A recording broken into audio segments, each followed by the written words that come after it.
ঢাকার মতো এক ব্যস্ত শহরে আপনি একটি বহুতল ভবনের জানালা খুললেন, আর সামনে দেখা গেল কংক্রিট নয়, একটি ঘন সবুজ বন, পাখির ডাক, পাতার শব্দ, শীতল বাতাস। কিন্তু সবচেয়ে অবিশ্বাস্য ব্যাপার হলো এই বন মাটিতে নয়, এটি দাঁড়িয়ে আছে আকাশের শত শত ফুট ওপরে। হ্যাঁ, ইতালির মিলান শহরে মানুষ তৈরি করেছে এমন একটি জীবন্ত স্কাই স্ক্যাপার, যেখানে প্রায় 20,000 গাছপালা কংক্রিটের ভবনের গায়ে ঝুলছে। আর বিজ্ঞানীরা বলছেন এটাই হতে পারে ভবিষ্যতের শহরের বেঁচে থাকার শেষ উপায়। কারণ পৃথিবীর শহরগুলো ধীরে ধীরে পরিণত হচ্ছে বিশাল হিট ট্র্যাপে, দূষণ, গরম, অক্সিজেন সংকট। আর ঠিক তখনই জন্ম নেয় বস্কো ভার্টিক্যাল, যার অর্থ ভার্টিক্যাল ফরেস্ট। কিন্তু প্রশ্ন হলো, মানুষ কি সত্যি আকাশে বন তৈরি করতে পেরেছে, নাকি এটি ছিল পৃথিবীর সবচেয়ে দামি স্থাপত্য জুয়া? আজকের ভিডিওতে আমরা জানব কিভাবে এই জীবন্ত ভবন বদলে দিচ্ছে আধুনিক নগর সভ্যতার ধারণা। আজ পৃথিবীর বড় শহরগুলো ধীরে ধীরে মানুষের জন্য বিপজ্জনক হয়ে উঠেছে। বিশেষজ্ঞরা এটাকে বলেন আরবান হিট আইল্যান্ড ইফেক্ট। মানে অতিরিক্ত কংক্রিট, কাঁচ আর অ্যাসফল্ট শহরের তাপ আটকে রাখে, ফলে শহরের তাপমাত্রা আশেপাশের এলাকার চেয়ে কয়েক ডিগ্রি বেশি হয়ে যায়। ঢাকা, দিল্লি, ব্যাংকক সব জায়গায় একই সমস্যা। আর গাছ, সেগুলো কেটে ফেলা হচ্ছে নতুন নতুন ভবনের জন্য। অর্থাৎ মানুষ নিজের শহর থেকেই প্রকৃতিকে মুছে ফেলছে। ঠিক তখনই ইতালীয় স্থপতি স্টেফানো বৈরি একটি ভয়ঙ্কর কিন্তু অসম্ভব সুন্দর প্রশ্ন করেন। তিনি বলেন, যদি শহরে গাছের জন্য জায়গা না থাকে, তাহলে গাছকে শহরের উপরেই তুলে দেওয়া যায় না কেন? আর সেখান থেকে শুরু হয় এক অসম্ভব প্রকল্প। 2014 সালে মিলানে তৈরি হয় দুটি টাওয়ার। একটির উচ্চতা প্রায় 110 মিটার, অন্যটি প্রায় 76 মিটার। কিন্তু এগুলো সাধারণ স্কাইস্ক্র্যাপার ছিল না, কারণ ভবনের প্রতিটি ব্যালকনিতে বসানো হয়েছিল আসল গাছ। ছোট গাছ নয়, পূর্ণবয়স্ক বিশাল গাছ।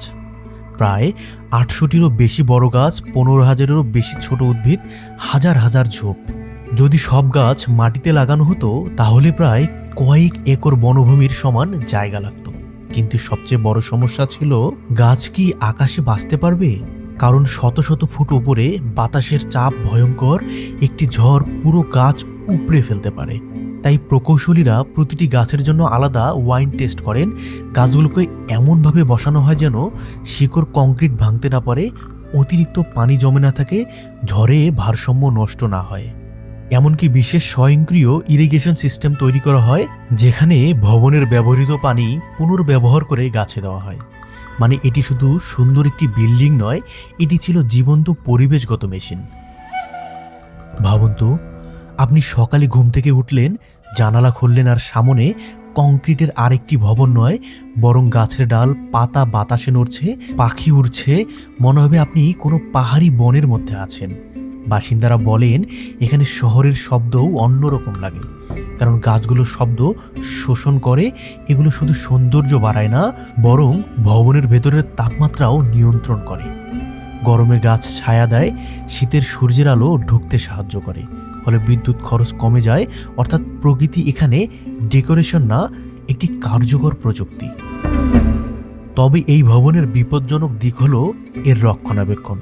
কারণ শত শত ফুট উপরে থাকা গাছ নিয়মিত ছাঁটাই করতে হয়, আর সেই কাজ করেন বিশেষ কর্মীরা, যাদের বলা হয় ফ্লাইং গার্ডেনার্স।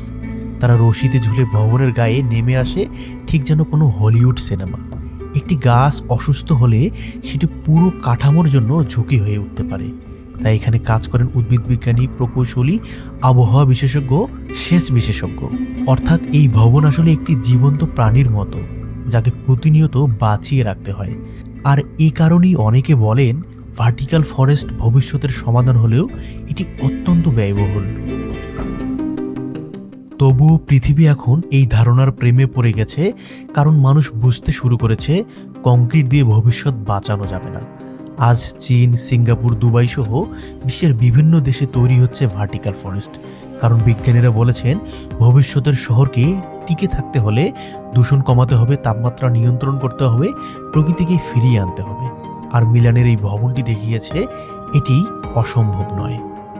সবচেয়ে অবাক করা বিষয় হলো এই গাছগুলো ভবনের চারপাশে এমন একটি মাইক্রো ক্লাইমেট তৈরি করে যা আশেপাশের পরিবেশকেও প্রভাবিত করে। অর্থাৎ এটি শুধু একটি বিল্ডিং না, এটি শহরের পরিবেশ বদলানোর একটি জীবন্ত পরীক্ষা।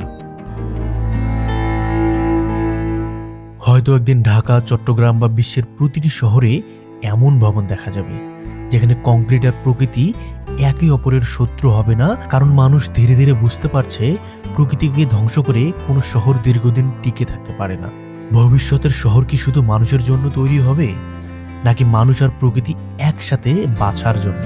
হয়তো এটাই ভবিষ্যতের আর্কিটেকচার, হয়তো এটাই আগামীর সভ্যতার ব্লুপ্রিন্ট।